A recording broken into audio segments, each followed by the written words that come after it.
presentation contains current opinions of Moise Ansari, Chief Investment Officer of Compak Asset Management, a registered investment advisor, and are subject to change. Nothing in this presentation should be considered investment advice. We make no assurance that Mo's opinions or illustrations will accurately predict future prices or financial markets. In no event is past performance a guarantee of future performance. A detailed disclosure can be found at the end of the presentation. And now here's Mo. Hello everyone, and welcome to the Compak YouTube update for May the 28th, 2024. I'm Mo Ansari, President of Compak Asset Management and the Chief Investment Officer. Thank you for joining me today. Again, first of all, I want to remind all of you, you can get all of this information absolutely free. All you have to do is go to compak.com/media. Subscribe to this YouTube update. Whenever I put a new YouTube update, you will be notified. You also get the podcast, the weekly newsletter, and all the events that we do here at Compak to educate and inform you, to make you aware of how to make investment decisions that are best suited for you. Again, just go to compak.com/media. All the information is free. Again, looking at the market last week, just about unchanged. Not a lot of movement in the market. I think we've got to the levels that I talked about, our Fibonacci retracement levels where we thought we could get to as the resistance areas. We're very close to that on the NASDAQ, and I'll talk about that when I show you the charts. The S&P ended 5305 above the 5300 mark, up just fractionally for the week.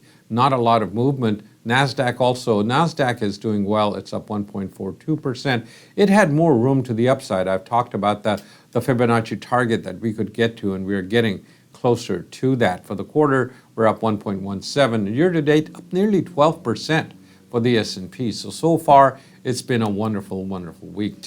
Technology is leading, up 3.4%. Again, the big news was NVIDIA, better than expected. Energy is down a little bit as we are seeing some profit taking there. Oil about $77 today. It's up to about $78, $79 a barrel. So it's bouncing around as we thought. 85 on the upside and about 70 on the downside, and I think that's where we are going to stay.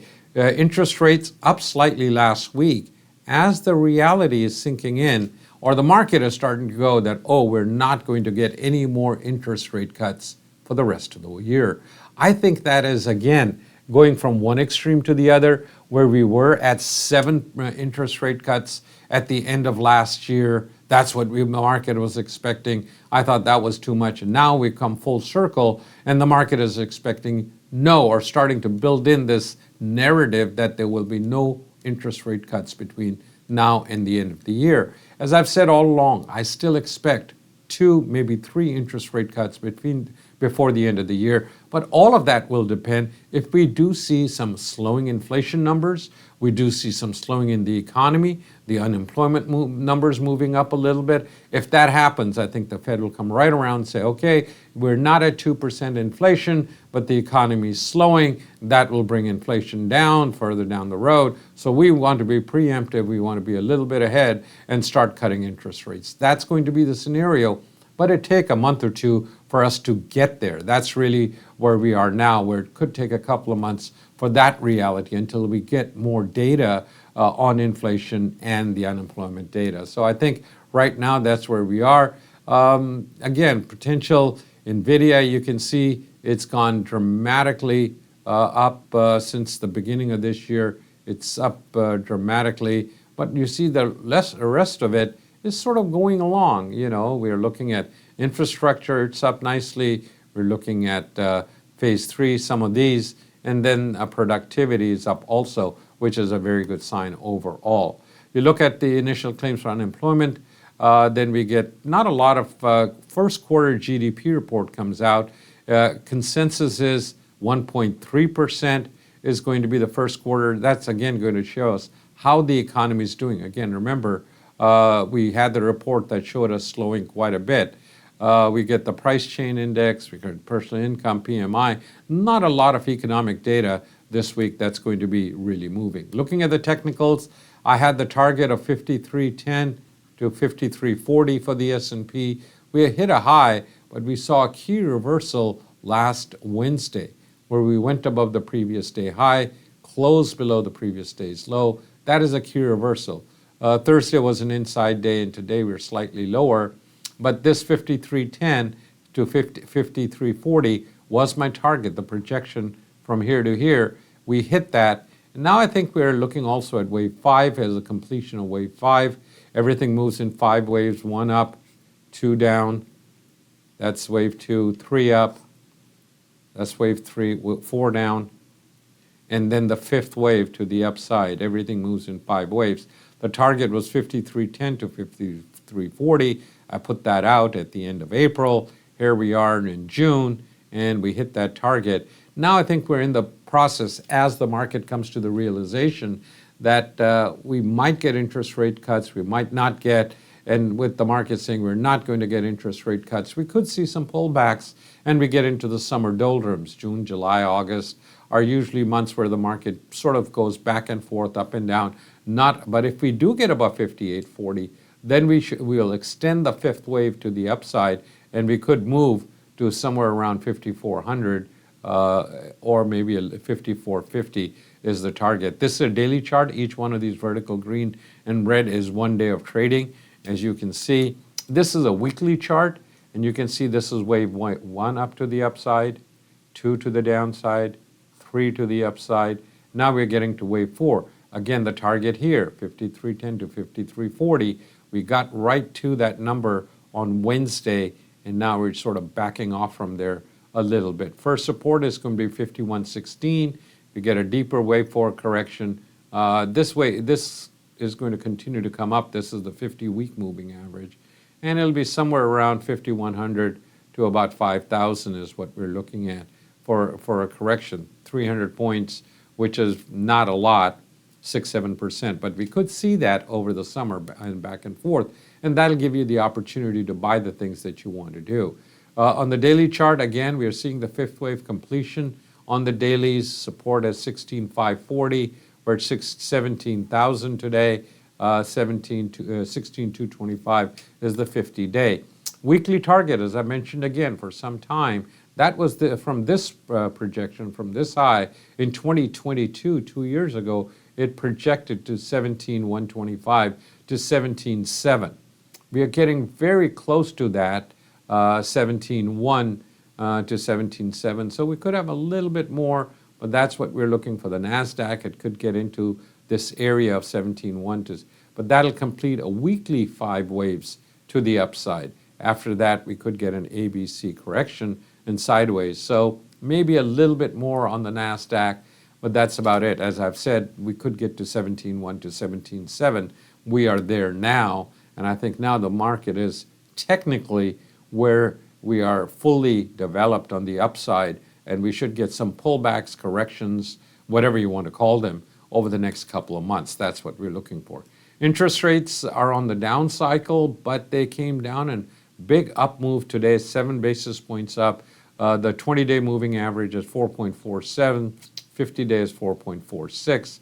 Today we are at 4.53. So we're just bouncing along back and forth. We could get one more move to the upside here if the market comes to the conclusion no more interest rate cuts, which could be the narrative until we get weaker data on inflation and weaker data on employment. If we get both of those, I think that narrative will change, but it'll take a couple of months to get that data over the next couple of months. The oil market came back down from that high of about $85 a barrel. We came all the way down to about 76. Today we're sitting right along the 200-day moving average, which is around 79.66 where the market is. The 200-day is 79.96, or about $80 a barrel. Small caps, as you can see, came back up, tested this resistance, but I think we are going to go through a pullback here and then head back up for a 5th wave. But small caps will only do well when we get the inclination that interest rates are going to come down. Right now the narrative is no interest rate cuts. I think that'll change if we do get weaker data, softer data on the unemployment data and softer data on inflation, but we have to yet to see that. Gold chart, we are seeing the 3rd wave. This could be the 5th wave top, or all of this could be a 4th wave that we're seeing. Again, we're classifying this as 4, but this is where I still think we can get to 2480 to 2500. That's the projection from the 3rd wave high. We hit a high close to that, got to about 2450 or so. backed off from there. We're 23.50 right now. I think we could head back up and we could see a little bit more extension to the upside, but we might have already completed a fifth wave. Completion comes in around 25, 24.80, 2500. So we still could get another rally up. But again, we're right at the 20-day moving average today, which is 23.56. 50 days, 23.22. That is support, and it just depends on which way we break out. If we break below 23.22, then we might have completed, and we break below this 22.80 low, then we might have completed 5 waves up here, and then we get an ABC correction. That's the way I'm looking at the charts. Again, don't forget to subscribe to the YouTube update. Subscribe to this. You'll get an update. Subscribe to the podcast, which is a much more detailed version of what I just talked about, and get into a little bit more detail. That's also available to you absolutely free. Those are my thoughts. Those are my ideas. Those are my opinions as of May 28th, 2024. I will be back with you in a couple of weeks. Whenever I do an update, you will be notified. Thank you again for joining me today.